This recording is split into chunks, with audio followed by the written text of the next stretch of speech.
He's just the man with the cane who sits too straight and talks too little, one of the school staff whispered behind the folding chairs, watching him in his pressed uniform settle alone near the edge of the stadium. Not a real guest, just a dad who never moved on. They didn't know who Staff Sergeant Rafael Ramirez really was. They didn't know that inside the military shadow box he carried in his lap, polished walnut, brass corners, no fingerprints allowed, was a silver star wrapped in gauze and a bloodstained field commendation letter, still sealed. They didn't know he'd been holding that box for 4 years, waiting to open it in front of one person only, his son. And they definitely didn't know that in less than 15 minutes, the field they were standing on would be full of uniforms, medals, and a silence heavier than shame. But before that moment came, before the weight of honor turned every head and silenced every giggle, there was the humiliation. And if you believe no family should ever have to shrink in a moment of pride, if you believe that dignity doesn't need permission to stand tall, then like and subscribe. Because this story isn't just about what happened. It's about who finally stood up when everyone else sat down. The sun was hot on the bleachers at Hawthorne High that Saturday morning, the kind of southern heat that made plastic chairs stick and polyester gowns unbearable. Families fanned themselves with printed programs, names of graduating seniors rolling one by one from a crackling loudspeaker. Somewhere near the 10th row, Caleb Ramirez adjusted the edge of his cap and tightened the stole over his shoulders, the fabric holding a small, embroidered patch, dark green, bordered in black, shaped like a combat medic's insignia. It was small, subtle, approved months ago by the school board after his request to honor his father's service. Caleb wasn't a rule breaker. He was valedictorian, ROTC leader, the quiet kind who didn't ask for attention, but gave it where it mattered. And that's exactly why the moment hurt more than anything he'd expected. His name was called. Applause rippled.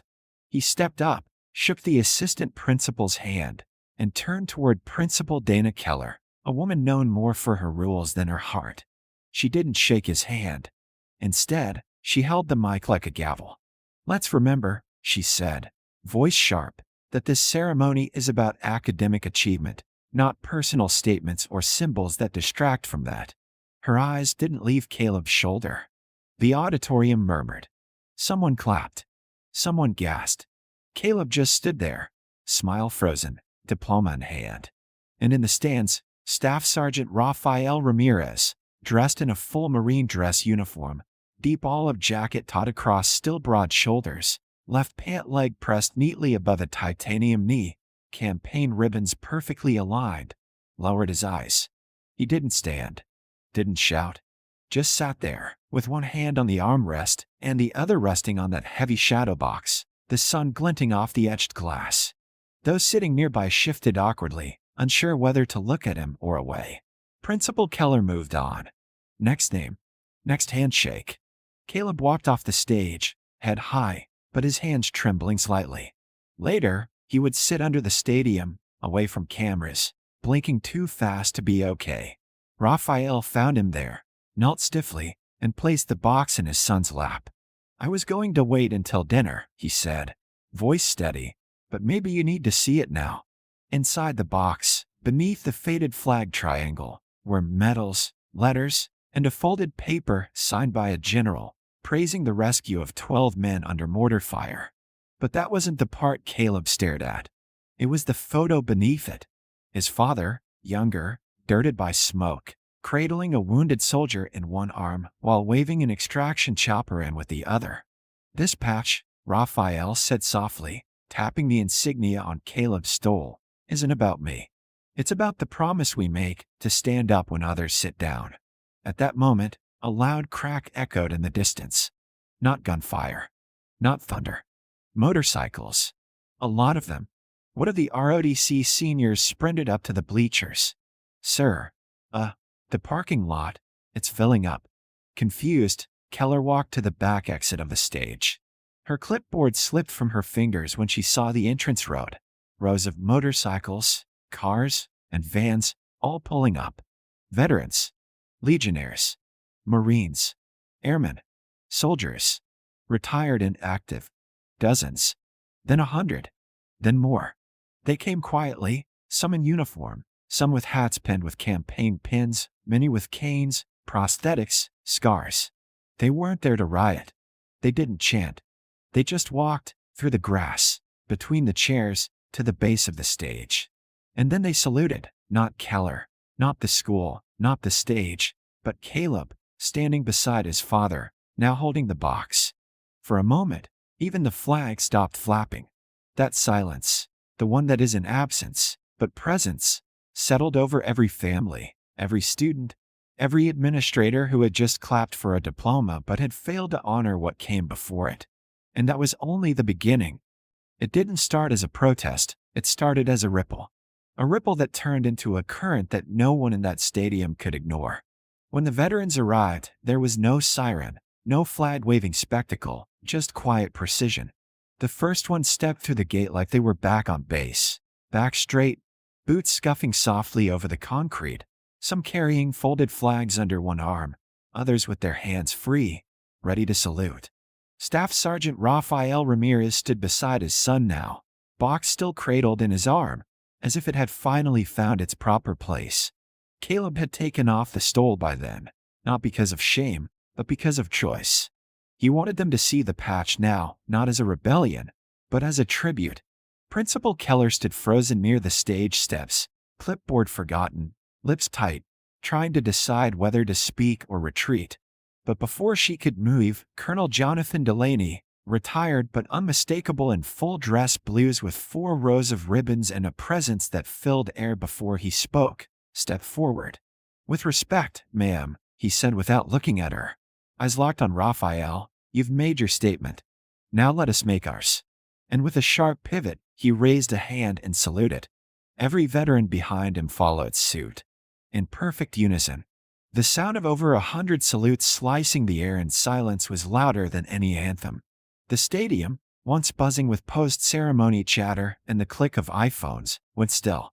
Students in gowns stood stunned, parents rose from their chairs, and even the photographers stopped mid-frame, cameras slowly lowering. One mother whispered to her child, "You're watching real respect now." What followed was not a confrontation. It was a correction.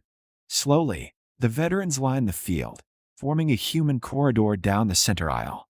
One by one, they each approached Caleb, shook his hand, and in some cases, placed something in his palm, unit patches, challenge coins, even a dog tag. They didn't ask his story. They already knew it. Because when one of them is shamed, they all feel it. And when a son wears his father's service on his shoulders, it's not decoration, it's inheritance. Meanwhile, on the edge of the field, the local American Legion post commander spoke softly into a phone, live streaming everything. "We're not here to make noise," he said, "just to make sure this young man never doubts that his family stands taller than anyone trying to reduce them to silence."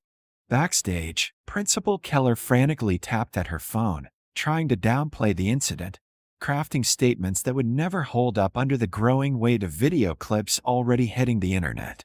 But the damage was already done, just not to Caleb.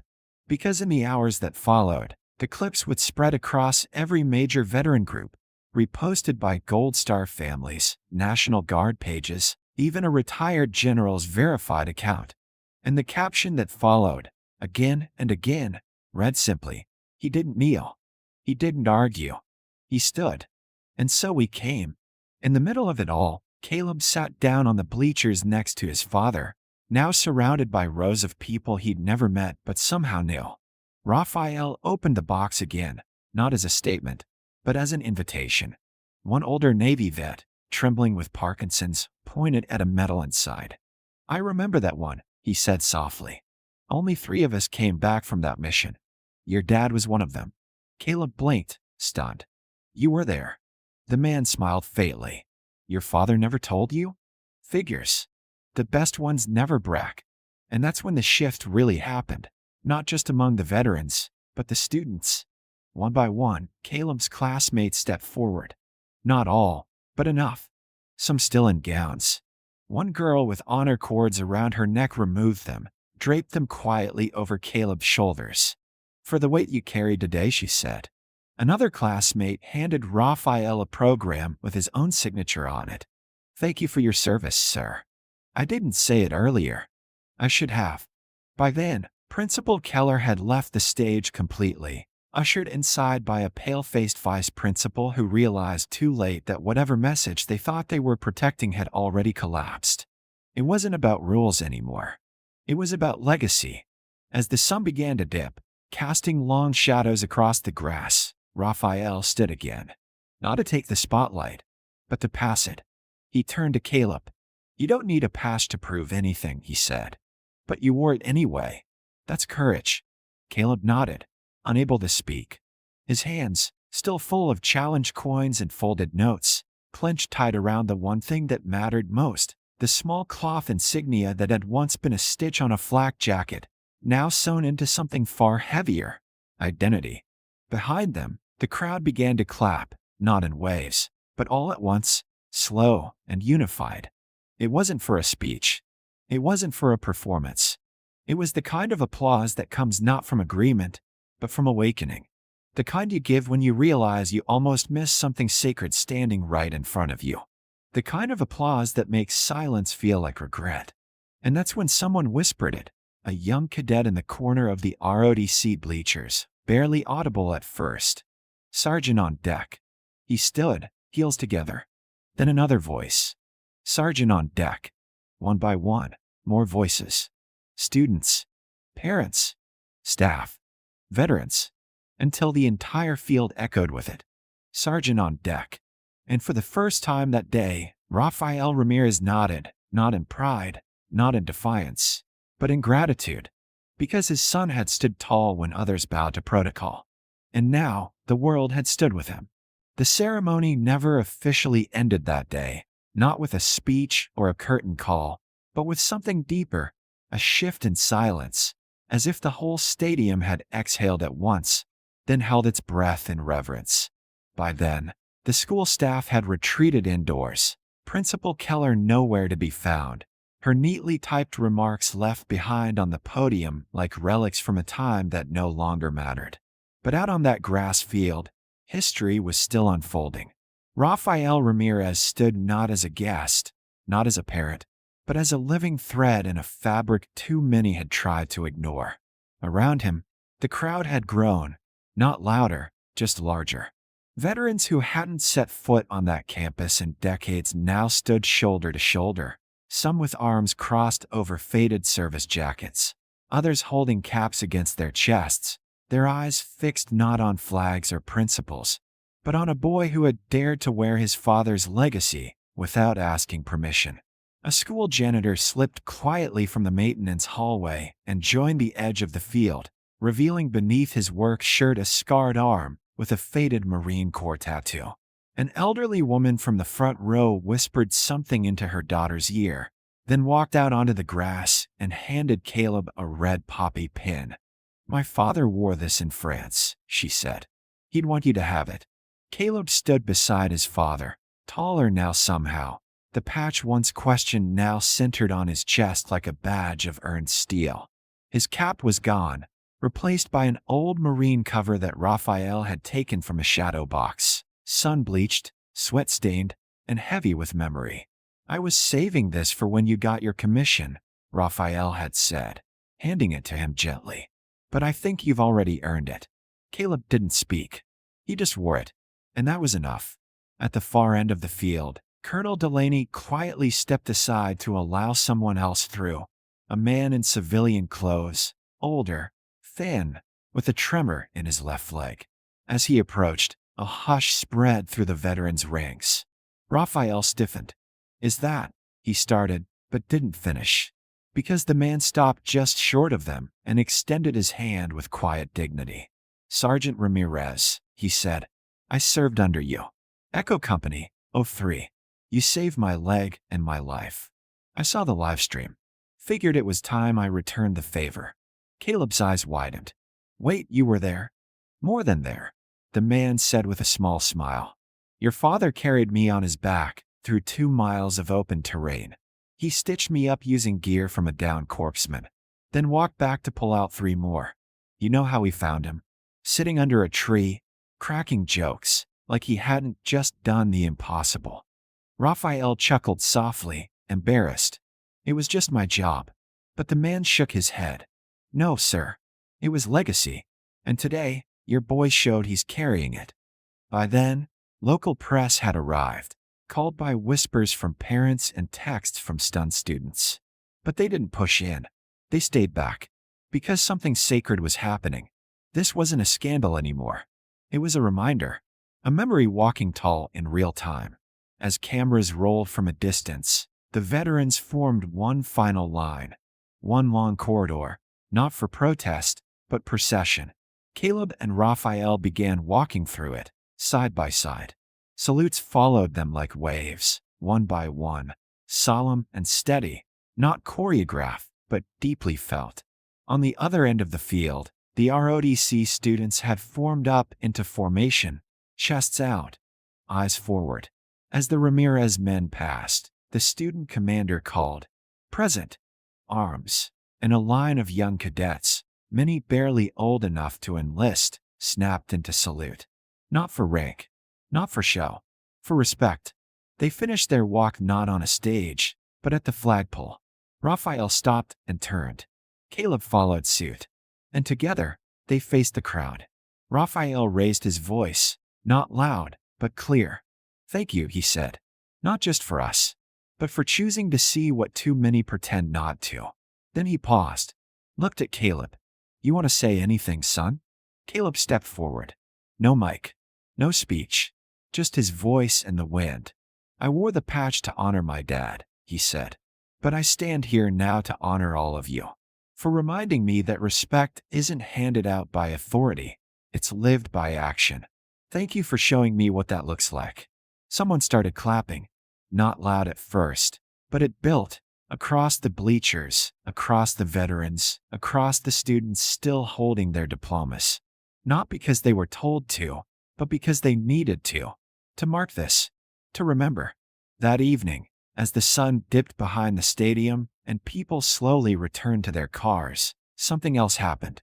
A student council member quietly removed the school's temporary graduation banner from the podium and began drafting a motion to name the outdoor commons Ramirez Field.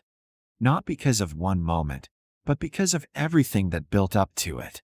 A week later, the school issued a public apology. Principal Keller was reassigned. Not fired, just removed from the story. But Caleb? He was invited to speak at City Hall on Memorial Day. He wore his cap, his patch, and his father's quiet confidence. As he stepped up to the podium, the mayor leaned over and whispered, "You started something we didn't know we needed." Caleb smiled. "No," he said. "I just didn't let them finish what they never understood." And in the front row, Rafael Ramirez sat steady in his chair, the shadow box resting beside him. Closed now. Not because the story was over, but because it had finally been passed on.